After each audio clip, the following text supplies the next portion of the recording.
Hello, everyone. My name is Cherissa Jackson. I am the Chief Medical Consultant for Bees Knees Wellness, and I am here today with the Hive to talk about educational content that we're providing to our community about plant medicine. And today in the Hive, we're going to be bringing you some information about plant safety. I'm so honored. I'm so excited to have our guest today in the Hive, Nurse Laura. Nurse Laura, thank you so much for being here today. Can you tell the Hive about yourself and what you're doing out there in your community? Hi, thank you so much for having me. I'm happy to be here in the Hive. Uh, yes, I'm a nurse. I work in Maryland and really around the country nowadays, just trying to share that plant medicine can be healthy as long as we are knowing where our plants are coming from, who's producing the things that we're taking, and that we're using them responsibly, and mostly just trying to reduce stigma around things that have been used for so many years and used to be part of the mainstream. Just trying to bring that back and have people appreciate it and feel better. Yeah, I think that's wonderful. And so knowing that, everyone probably don't even think about, what happens backstage with plant medicine production and how it turns into the products that it turns into. Where does safety come into that? Because all we see is the end result, right? So where does safety come into the production of the products that we see out here in the market? Yeah, it's really interesting because when you're in a legal market for plant medicine that's regulated by states, there are some requirements for how you're growing, processing. They're like some of the general manufacturing processing requirements. But in hemp, it's completely different. In hemp, there really isn't any uh, federal or even state based in many states tracking guidelines. And so sometimes consumers are purchasing products. It could be at a gas station, it could be in, like a secondhand shop or like a TJ Maxx. And we have no idea if somebody made that in their basement, if somebody bought some other product and just pretty label on it. We have no idea how it was made, where the hemp came from, uh, what agricultural standards even those plants were grown with, and then how they were produced. And I opened a plant medicine grow facility in the legal licensed way in Maryland. And so I've really learned about some of those processes and pesticides, and are they allowed or not allowed, which in most states they're not allowed in a final result, a lab test. But again, in the hemp market, we don't really, there are mostly no requirements for a certificate of analysis for a third party lab test for these products. And sometimes, and again, there are some good companies, there are people doing this the right way, but sometimes there's a made up or the first batch only or one time only COA, certificate of analysis, that shows you, okay, there are, less than 0.000, percent of these contaminants or mold, mildew, yeast, pesticides, all different types of things that could be in a product. Or does it have CBD that it says it has? Does it have cannabidiol? Does it have cannabinoids that it says on the container it has inside it? And that adds a lot of value, knowing that information, but it needs to be per batch. It needs to be for the lot number of what I'm taking.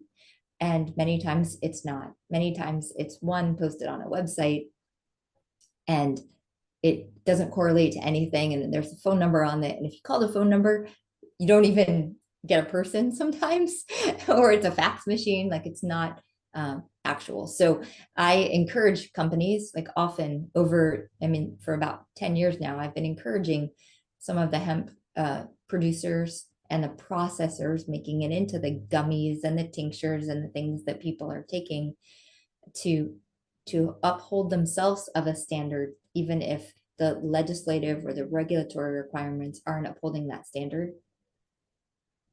And recently, as a part of a program in Delaware with a group called Our Delaware. I was asked to be a part of a secret shopper campaign where they actually sent some people out and shopped at some hemp stores, like that had a storefront that were a hemp shop of some sort. And they purchased a bunch of different products. And then we took them all back to 30 different locations, hundreds of products, and had them tested. And the results were astonishing. I'll share them if you want me to share. Yeah, definitely share those results for sure. But before we get into the results, Laura, let's talk about this. Most people don't understand the safety aspect, right? Even though you said what you just said, most people are thinking, well, it's in a store, you know, it should be safe because, you know, I go to the store all the time. I've never had any issues with any products from this particular store. What would you tell that type of consumer that is just not even concerned about it because they trust that the store is doing the right thing? What would you say to them before you get into the results? That's a good question, because I think we trust the grocery store, and maybe everything at the grocery store isn't safe for us. That's a whole nother topic. Yeah, yeah, Processed food. Okay. yeah. I think it's important that you're working with companies and you're buying products from people that you trust. The reason that safety is important when it comes to plant medicine is because there are chemicals that are required for taking a green plant matter and turning it into a gummy or a tincture.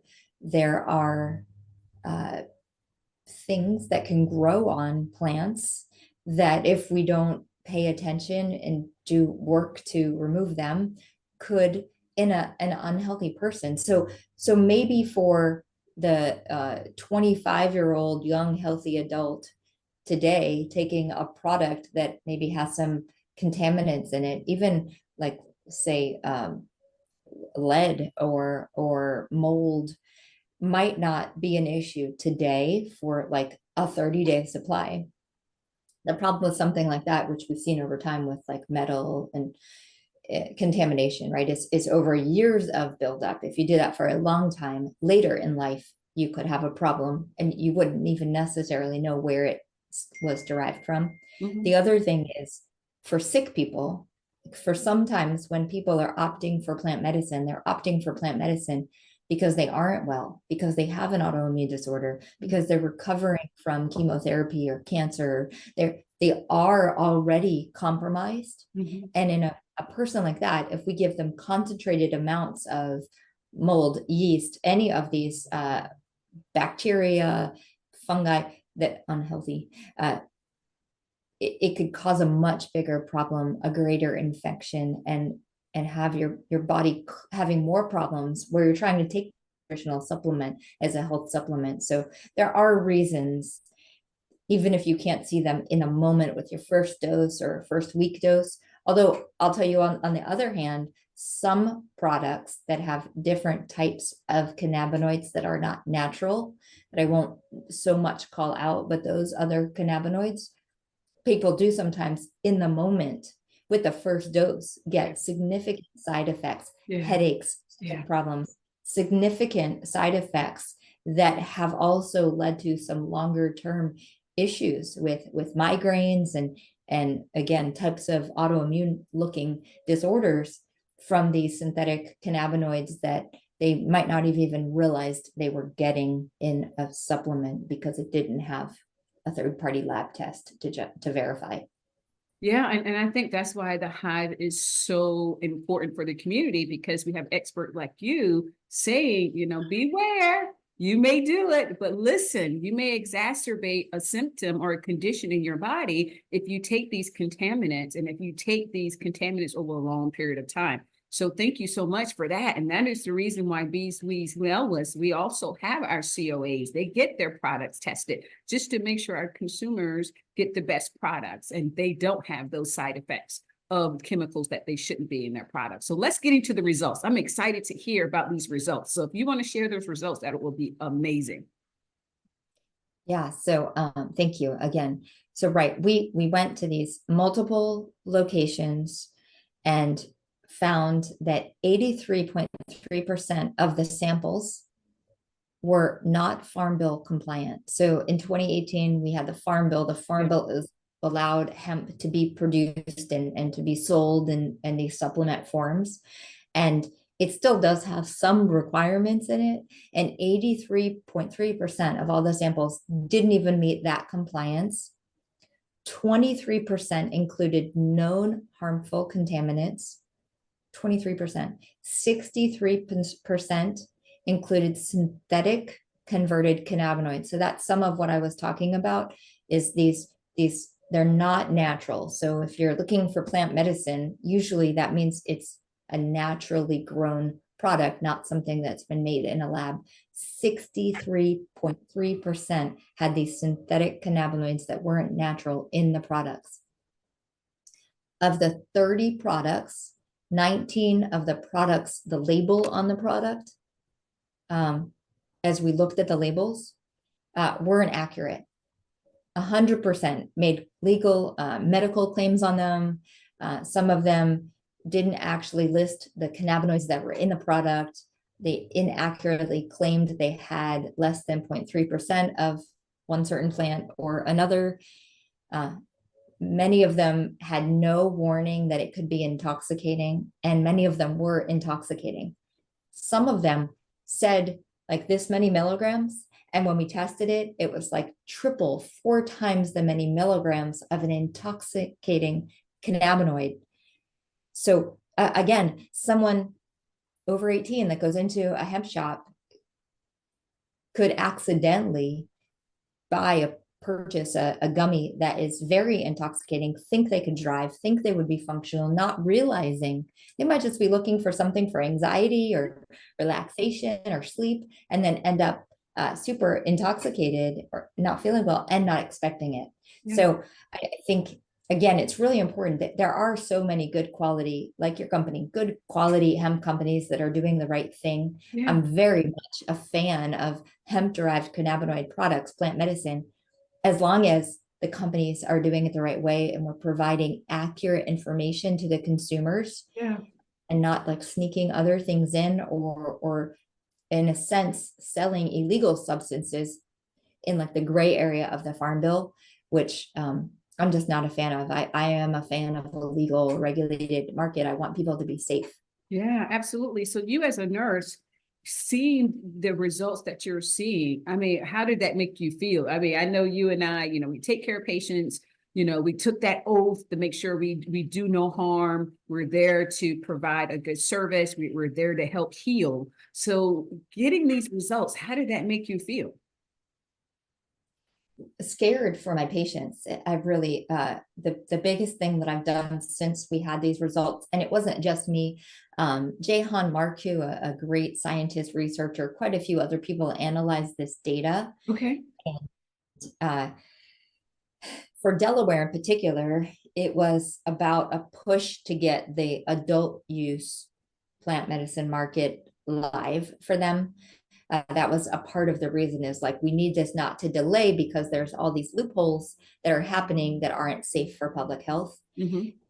It really made me wish that the federal government, and again, I'm not all about the government constraining us, and I know there are pros and cons on both sides of regulation, but I'm just looking at the biggest picture, like the most of our population and public health.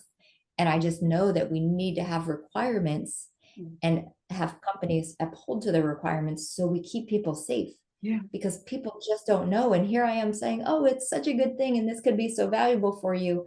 And then, someone will schedule time with me and they'll have already gone to buy some products. And I'm like, well, tell me what they are. Like, let's just look them up. Let's do a little research. Let's see if we can find, I'll share on a Zoom.